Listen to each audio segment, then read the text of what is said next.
Hello everybody, welcome back to WineUpTV. I am still your host, Wayne, and again, doors unlocked, people walk in. This is Justin Basel. Basel Cellars Estate Winery out of my favorite place, rocking it, a town so nice, they named it twice, Walla Walla, Washington. So when we come back, we're going to talk to Justin.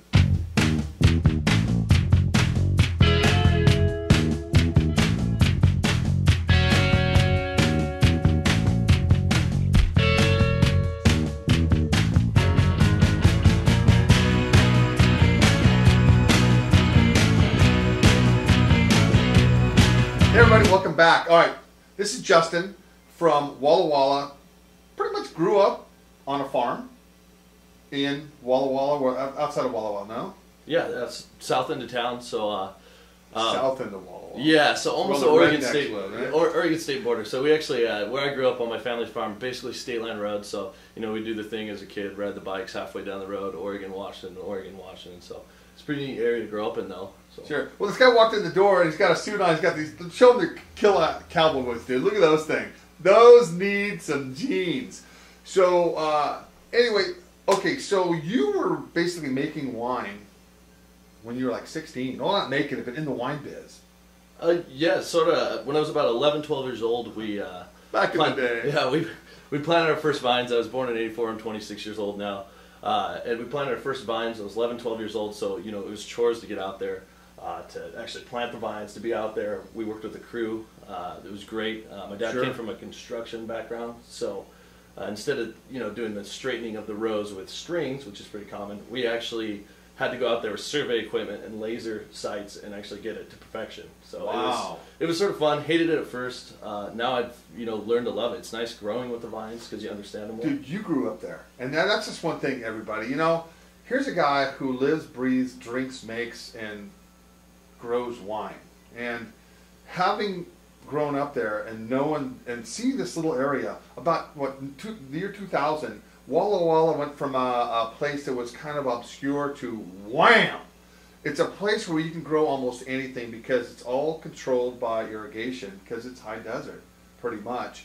The pioneers there, Gary Figgins, Rick Small, the people at LaCole and Waterbrook.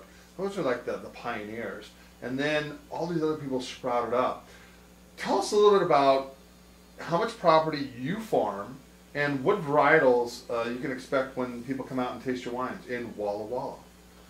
Well, we have 2 vineyard locations. We actually have one right in front of our winery, and that one there's a little over 20 acres. And then we have our main estate vineyard, which is the one I was talking about as a child, and that's close to 35 acres. So we have 2 different sites. We also do some lowland farming where it gets a little too cold for the vines, where we have some onions, wheat, alfalfa. So we do some of that also. Let's talk about getting too cold.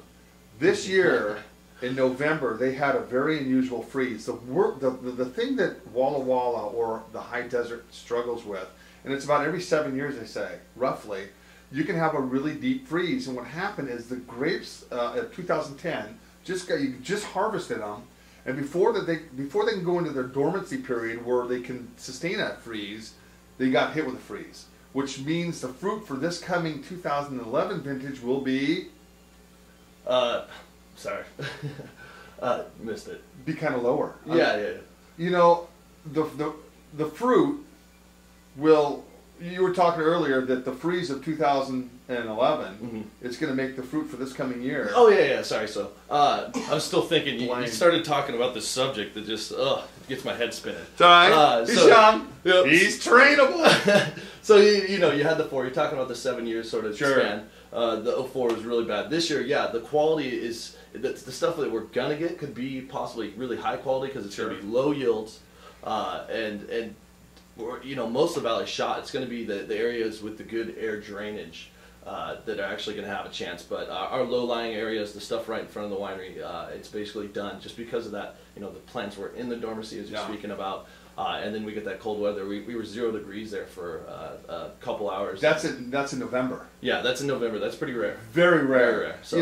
Again, high desert. You never know the Arctic blasts that are going to come down. And if you guys are familiar, I'll put a map up of the Columbia Valley. But it kind of channels all the air from the air mass from Canada can kind of set down and just You never know when it's coming, but when it comes, hopefully it doesn't come at a bad time. And this year, it came, like you said, 2004, 7 years ago. Yeah. So and I said, about every 7 years, right around that time, you have to worry about a cold, deep freeze, which is not, it's kind of good for the consumer in a way, because the fruit quality generally tends to be a little better, but it sucks as a farmer because you have your set costs, and if you're harvesting about 3 tons of fruit per acre when it comes to your Cabernet varietals, all of a sudden now you get about a ton of fruit or less. It really makes it struggling, you know, economically wise for you guys. So let's talk a little bit about the grapes of Walla Walla. You know, you guys are pretty much the Bordeaux blends, right? Yeah, so we do a tiny bit of Rhone, but mainly our main focus is the Bordeaux blends. We got a Claret that we do, 5 of the 6 Bordeaux red varietals blended together. We do our Merriman, which is a Cab Heavy Merlot Cabernet Franc. We do a Rhine Bake blend Merlot Cab Franc. And so that truly is our main focus, and my true passion is the Bordeaux red varietals. How many AVs now there in Washington State? About 11? 11 now. So we had the 2 new ones added on just the past couple of years, Snipes Mountain, and then also Lake Chelan. So those are, I thought, 2 good additions. And you know, each little growing area is so unique in Washington State, each AVA. I mean, you got Red Mountain being the hottest, and then us, we're different, a little different than Columbia Valley, because we still are sort of that high desert, but we're down there in that valley, so we do get the colder air at night, which is, you know, great for the grapes. You know, one thing I noticed with the Columbia Valley, it's 11.5 million acres, everybody. You know, it's a big area. It's big. And so you look at like Horsehaven Hills, it's like 147 square miles. Yeah. I mean, it's not like it's the one that there's the Dundee Hills. And the smallest AVA over in your place, is it Red Mountain? Red Mountain. It's a small one. There's only like 4 or 5, 6 wineries in Red Mountain. Yep. Physically in the AVA. And then Snipes is pretty small too. I don't know. I'm pretty sure Red Mountain's still the smallest because it's pretty tiny. And so it's just that unique growing area right there on that hill. All right. Let's get into some of the wines. Now, I was talking earlier about Cabernet Sauvignon, and I told these I told them here. I said, look, you got to plant more Petit Verdot, Malbecs, and Cab Francs. I'm a fan of those single varietals, and he said, yeah, we are planting. And you have a Petit Verdot? Yeah. It's actually, I mean, we're 95% estate grown now. The one vineyard we work with is out of Prosser, Washington, so the Columbia Valley. And we're sourcing some Petit Verdot from there, and right now in the barrel we're working on it, and it's something I want to plant in the future to make an every year vintage of that. Why not? Yeah, throw a barrel too. You know, you have to put in your program. All right, the first one we're going to have, I like this. Look at this label. Isn't that cool? The Earth Series. Volume 2. How was Volume 1? Oh, it was terrific. You know, it was a trial thing that we did. Actually our national sales and marketing guy came up with it, and I sort of ran with it. It's celebrating our vineyards getting their sustainability certification and working towards that organic certification. And just, you know, we are farmers, so we appreciate the land and giving back as much as we can do. Part of the proceeds go to certain groups. We donated some the proceeds to FutureWise Group, which is a great organization. But basically the way we're doing it is a fruit forward blast. You know, this one here is Cab Heavy, and then you have some Malbec in there, some Syrah, and some Merlot. So it's definitely not your traditional Bordeaux because you got that Rhone in there, but it's a good fruit forward. Not that much oak on it either. So 2008 vintage. Yep. Tell us about the 8 vintage. Oh, it was great. It was great. Everything was great in 08. It was actually. Don't hesitate. Oh wait.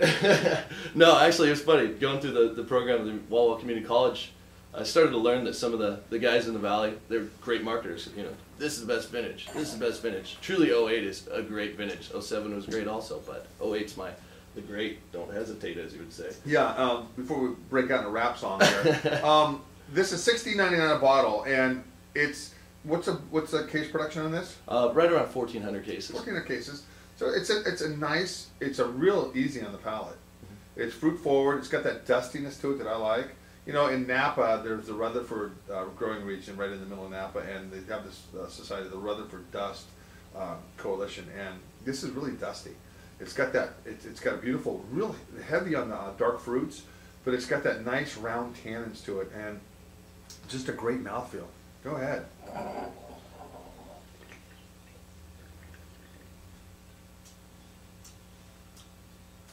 I love my job. All right. Oh, I had my first wine class last night. I just don't work enough. It was a very interesting class. It was really cool. Watch out, Living Social's coming up next. All right, so let's talk about, now this is more site specific. This is the Basel Cellars 2007 Claret. So on the Claret end, what is in here and what's different than the Earth Series? Oh, well, this is a true Bordeaux blend. So you got Cab Heavy, Merlot, Cabernet Franc, Malbec, and Petit Verdot all blended together. So all you're missing is that Carmenere. And the reason why we leave that out is we're trying to do that again, fruit forward, showing off the farming, not over oaking it, not over macerating it, and just really letting it shine. And this one's a blast to make. Something we do also is we separate free run and fresh. Well, that's got a nice mouthfeel. Yep, and so when it comes to the blending process, by separating the free run and press, we have more options when it comes to the blending, which is, again, I think this business is a business of opinions, not wrongs or rights, and in my opinion, it's better to have more options. You know, that's very well said. And I'll tell you something, you know, wine is subjective. It's like food. It's like the color of your house. You may think it's great, your neighbor may think it sucks. You know, you don't want to paint a pink house next to a, I don't know, dark brown house. I don't know, piss off all your neighbors. Anyway, this wine's $18.99 a bottle. And it delivers. It's got that roundness, but it's got a sweetness to it. It's got that sweet core, and this is just really well made. And the nice part too is you don't see many wines that price point coming that actually have the Walla Walla AVA on it. No, thank you for saying that. Walla Walla is like the rock star status of Washington State. Yeah, there's Red Mountain. Yeah, there's Horse Heaven Hills. There's other places, but Walla Walla is a pretty small area in general, and it's the only AVA. Well, there's one other way AVA that crosses state lines. So there's part of it. The AVA is American Viticultural Area, so part of it comes in Oregon and just that southeastern part of Washington State. Well-made wines, and you're right, for 19 bucks a bottle, it delivers. It delivers, and it's got tannins. Now, this is your second vintage you've done by yourself, isn't it? Yeah, 06 was my first full vintage, so 07, second one. I think guy's like 26. Yeah, you know, I'm really old. I'm married now. You know, I'm a winemaker.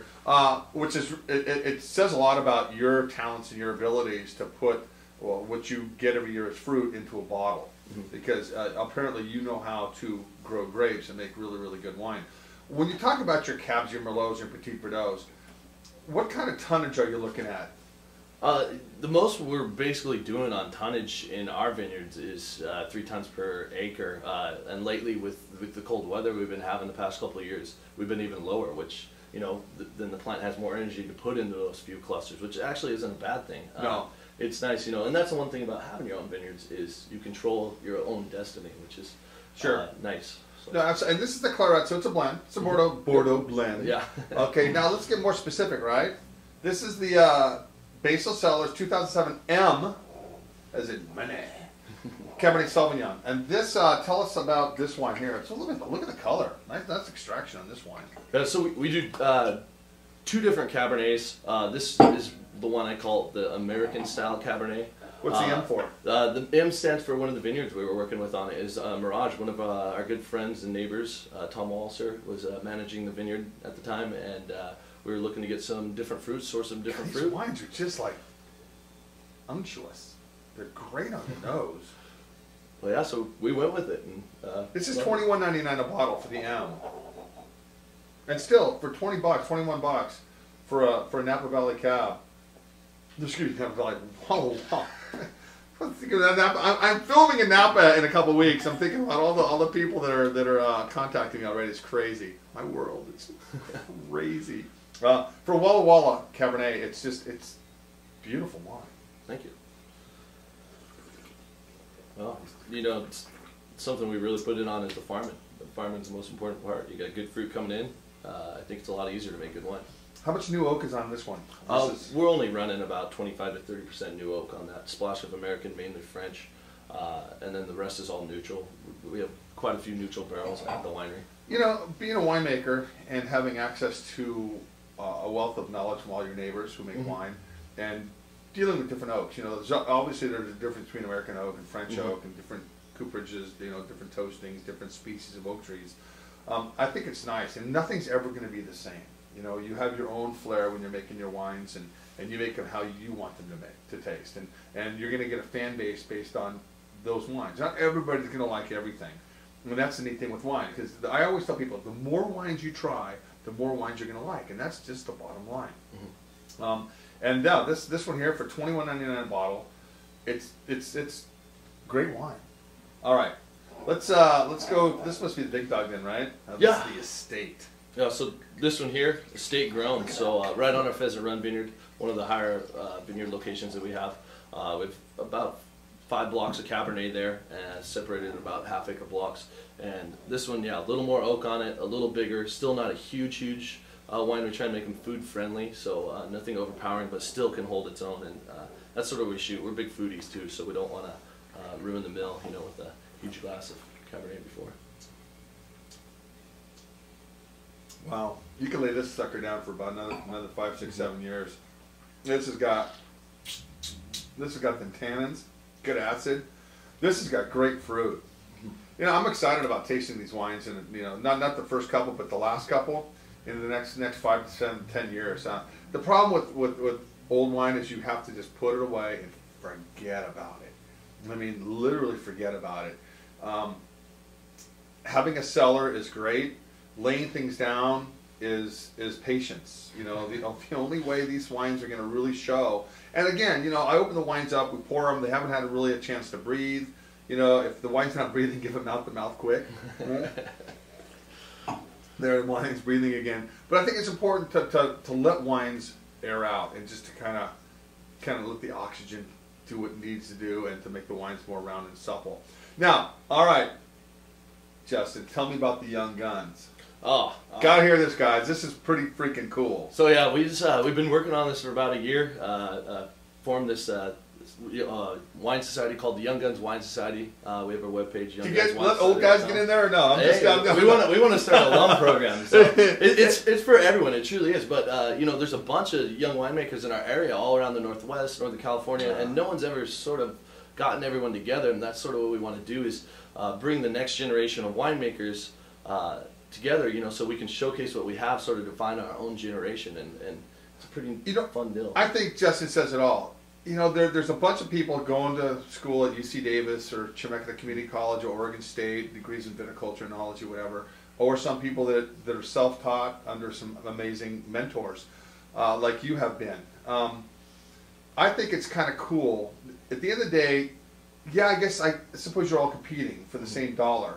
But then again, when you collaborate and you all come together and you form these little societies, I'm not worried about selling wine to people in my age category. You know, my demographic is guys like you, 22 to 35, you know, that are just getting into wine or into wine, that have connections that can get wines that most people can't get. Mm-hmm. And that's the cool thing where I'm going with my model. With you forming this Young Guns, and by the way, I like that they have a cool little logo with a skull on it, and it just seems like an old cowboy movie. But it works, and I think moving forward, that's really going to be a cool little thing to as an old guy like myself, kind of grow up with you guys, you young guns, and to see how good wines you eventually make. Yeah, it's nice seeing the enthusiasm. I mean, people I went to high school with and college with, you know, couldn't get them to touch wines, you know, back when, and now they can't call me enough. And yeah, them old English 800 days are over. Hey, you got that 40 out back? Yeah, well, I'll tell you what, that Budweiser cans are being replaced by a bunch of empty wine bottles. Oh yeah. Hey man, you know, your program is great. I love your wines. I'm going to take a little tour up to Walla Walla, and I want to sit down with you and the Young Guns. And maybe do some arm wrestling or something. I don't know, you know, go back to the gym, work out a little bit. Yeah, throw some dice, you know, yeah, play some poker out back. Anyway, just thank you very much for stopping by, and I appreciate your time. And thanks for bringing in some great wines. And I'll tell you, folks, these wines are good. I can't wait for another 15 years to go by to see how great he can start really making these wines. He's doing a great job right now. When we come back, we're going to sit down and talk to another winemaker some other time. Until then, dude, cheers. Cheers. All right, cheerios, everybody.